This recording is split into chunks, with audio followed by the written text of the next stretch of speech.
दोस्तों, हिंदी मेरा विश्वनीति चैनल में आपका फिर से स्वागत है। कैसे हैं आप सब दोस्तों? आज की वीडियो में हम आपके लिए बीए फर्स्ट ईयर का जो 2020 का शॉर्ट पेपर है वो लेकर आए हैं। इसमें सभी प्रश्नों को हमने बड़े विस्तार से आपको समझाया है और ये वीडियो आपकी बहुत लेंथी जाने वाली है। आप इस वीडियो को पूरी ज़रूर देखना। इसमें सभी सिलेक्टेड प्रश्न लिए गए हैं। ये आपकी आगामी परीक्षा के लिए बहुत ही महत्वपूर्ण साबित होने वाली है। और अगर आप मेरे चैनल पर नए हैं तो सबसे पहले चैनल को सब्सक्राइब कर लीजिए, क्योंकि जब आप चैनल को सब्सक्राइब करेंगे तभी आपको नई वीडियो के नोटिफिकेशन मिल पाएंगे। और आप इस वीडियो को ज़्यादा से ज़्यादा शेयर करना, क्योंकि आपके साथ श्रीदेव सुमन यूनिवर्सिटी के और भी जो विद्यार्थी हैं उनके लिए भी यह वीडियो फ़ायदेमंद होगी। चलिए शुरू करते हैं। पहला प्रश्न, सुरसु तुलसी शशि में कौन सा अलंकार है? अनुप्रास, यमक, उपमा या फिर रूपक? तो इसमें सुरसुर तुलसी शशि में अलंकार है यमक। सुरसुर तुलसी में अलंकार है यमक। चलिए अब अगले प्रश्न पर चलते हैं। अगला प्रश्न है, जिस शब्द से कहने वाले व्यक्ति के कथन का अभिप्रेत अर्थ ग्रहण न कर श्रोता अन्य हो कल्पित या चमत्कार पूर्ण अर्थ लगाए और उसका उत्तर दे, उसे कहते हैं संदेह अलंकार, भ्रांतिमान अलंकार, रूपक अलंकार और वक्रोक्ति अलंकार। तो इसमें हमें बताना है कि जिसमें श्रोता अन्य ही कल्पित या चमत्कार पूर्ण अर्थ लगा लेता है तो वह कौन सा अलंकार है? तो इसमें है भ्रांतिमान अलंकार। इसमें है आपका भ्रांतिमान अलंकार। चलिए अब अगले प्रश्न पे चलते हैं। प्रश्न नंबर 3। प्रश्न नंबर 3 है, जहाँ पर उपमेय उपमान में कोई अंतर ना दिखाई दे, अर्थात जहाँ पर उपमेय उपमान के बीच के भेद को समाप्त करके उसे एक कर दिया जाता है, वहाँ पर होता है उपमा अलंकार, रूपक अलंकार, सलेश अलंकार, उत्प्रेक्षा अलंकार। तो इसमें हमें बताना है कि इसमें कौन सा अलंकार है। तो इसमें है उपमा अलंकार। इसमें है आपका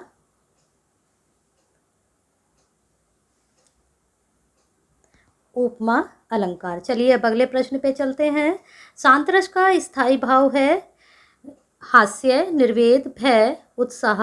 तो शांत रस का जो स्थायी भाव है वह है निर्वेद। चलिए अब अगले प्रश्न पे चलते हैं। प्रश्न नंबर 5।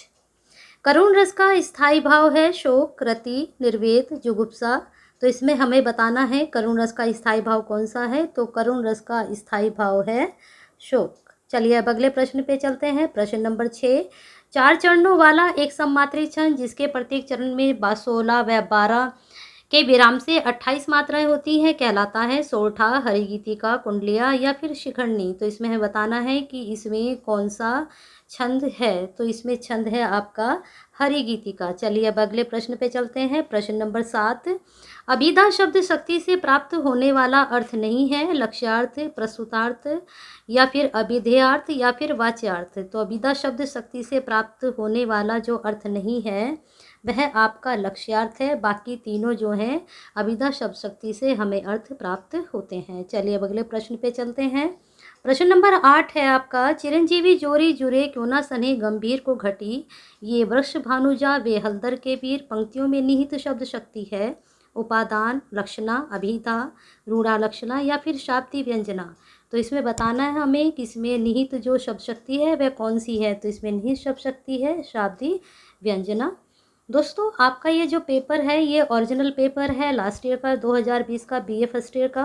तो आप इसे ज़्यादा से ज़्यादा शेयर करना, जिससे आपके साथ साथ श्रीदेव सुमन के और भी विद्यार्थी इसके लाभांशी हों।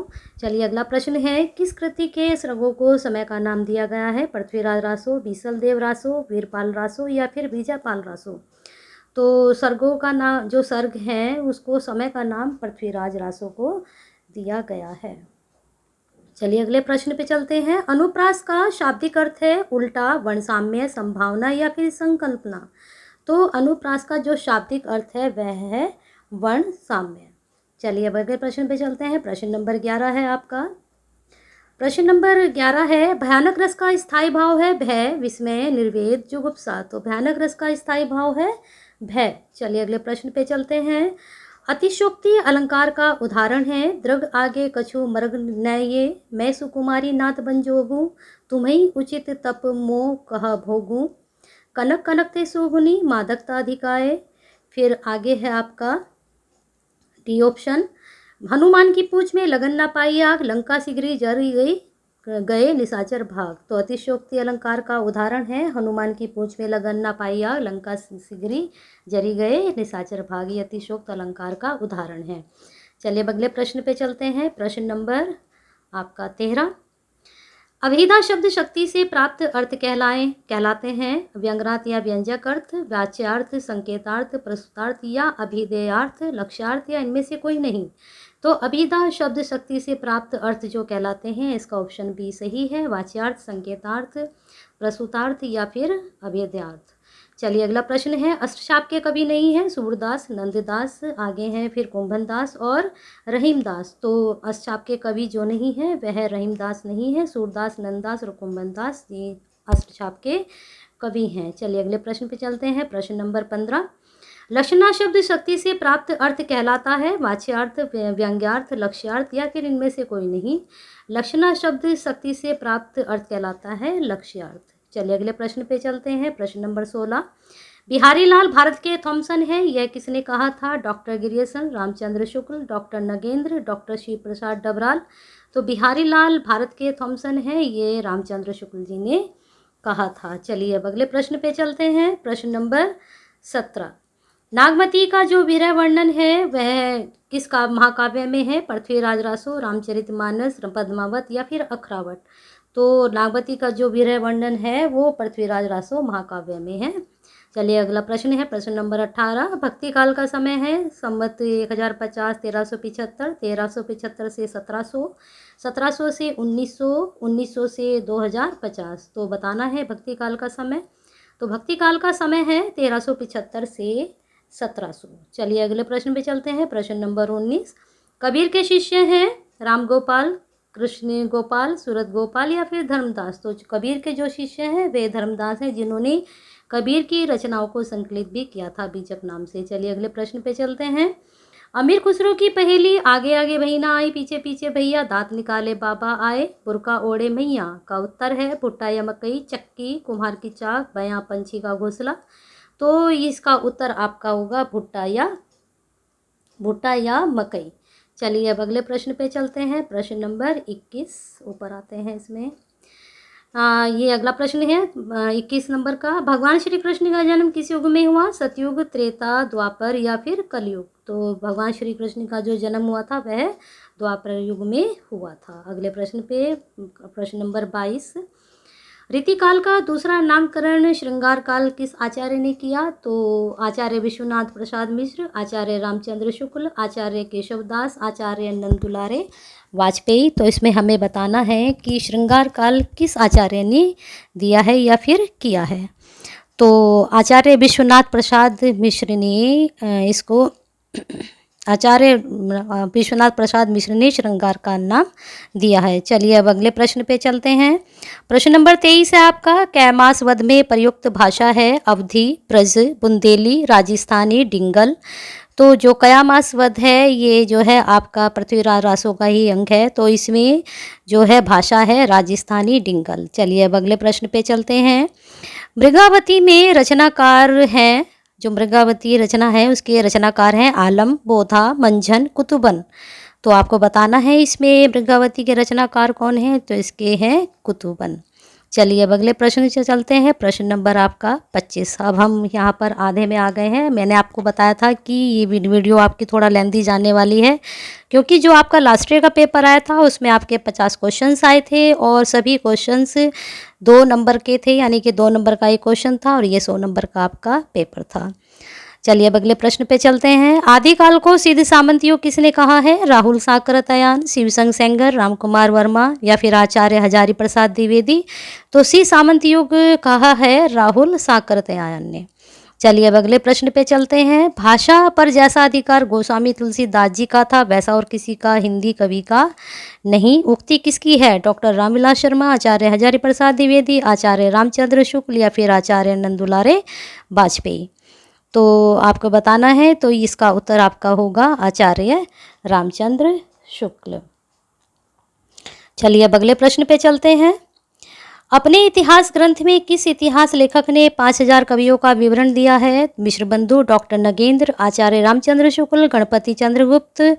तो जो 5000 कवियों का विवरण दिया है वो मिश्रबंधु जी ने दिया है। चलिए अब अगले प्रश्न पे चलते हैं। प्रश्न नंबर 28, निम्नलिखित में से ज्ञानश्री शाखा के कवि हैं बिहारी, कबीर, रतन कवि, भूषण।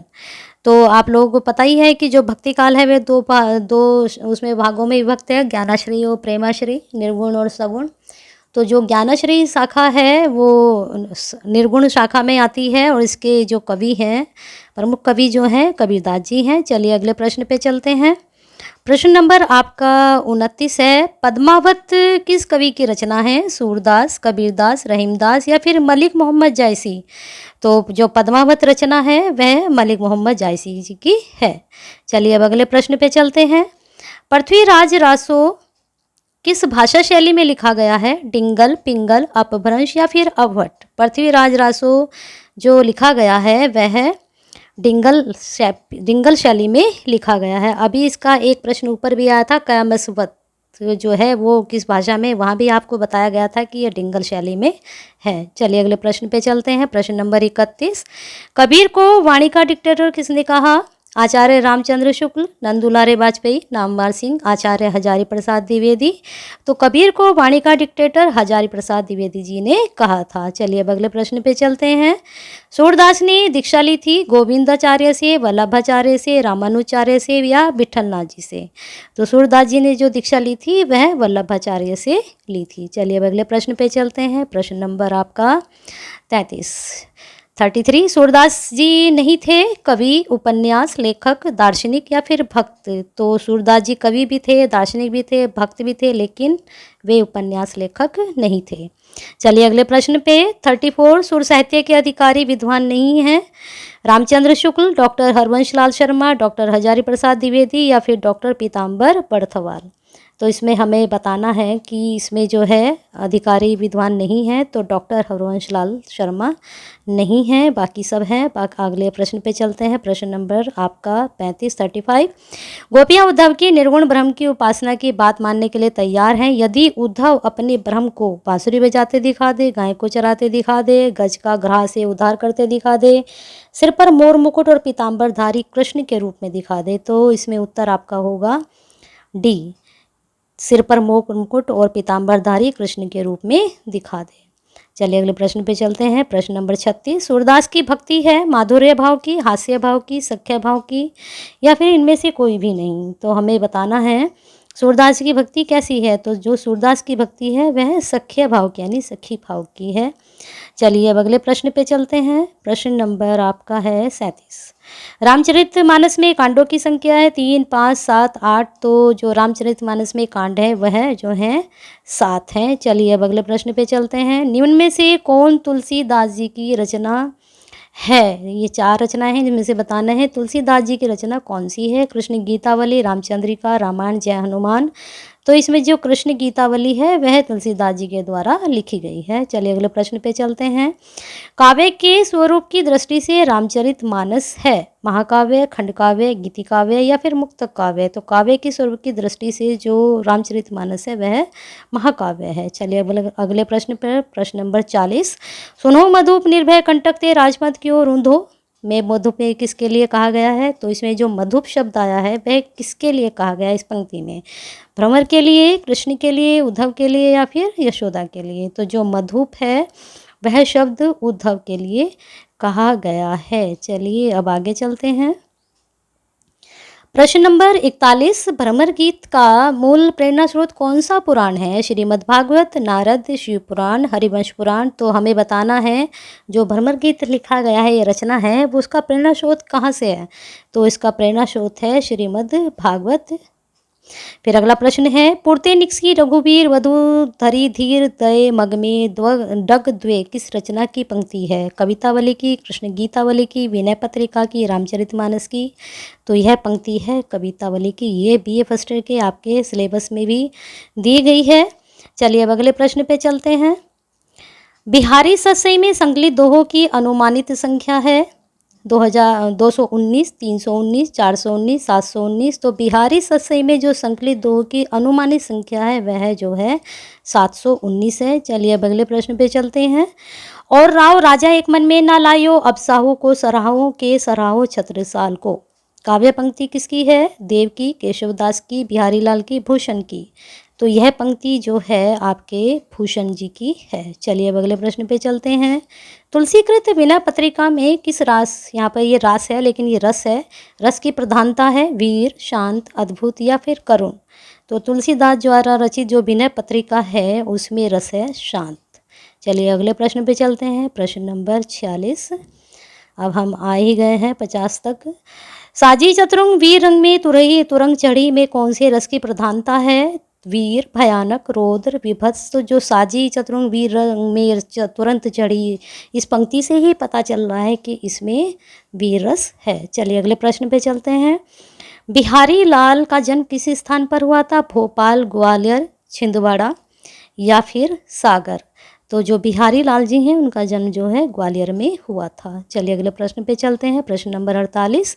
कबीरदास जी की मृत्यु किस स्थान पर हुई थी? गोरखपुर, मगहर, काशी, सारनाथ। तो उनकी मृत्यु जो हुई थी मगहर में हुई थी। इनकी मृत्यु जो मगहर में हुई थी इसके पीछे भी काफ़ी रोचक घटना है। कबीरदास जी की इच्छा थी कि वो उनकी जो मृत्यु हो मगहर में ही जाकर हो। अब ये रचना आपको किसी दिन बताएंगे, आपको जब थ्योरी पढ़ाएंगे कबीरदास जी की, तो कबीरदास जी की जो मृत्यु हुई थी वह मगहर में हुई थी। चलिए अगले प्रश्न पे चलते हैं। बिहारी सस्सी की भाषा है अवधी, ब्रजभाषा, खड़ी बोली, हरियाणवी। तो बिहारी सस्सी की जो भाषा है वह ब्रजभाषा है। चलिए अगले प्रश्न पे चलते हैं। अब हम आखिरी प्रश्न पे हैं 50 पर, प्रश्न नंबर 50। जैसे कि मैंने आपको बताया था कि आपके इसमें कुल 50 प्रश्न हैं, हर एक प्रश्न 2 नंबर का है और 100 नंबर का आपका पेपर था। ये पेपर बिल्कुल आपका ओरिजिनल पेपर है, आप इसकी अच्छे से तैयारी करना।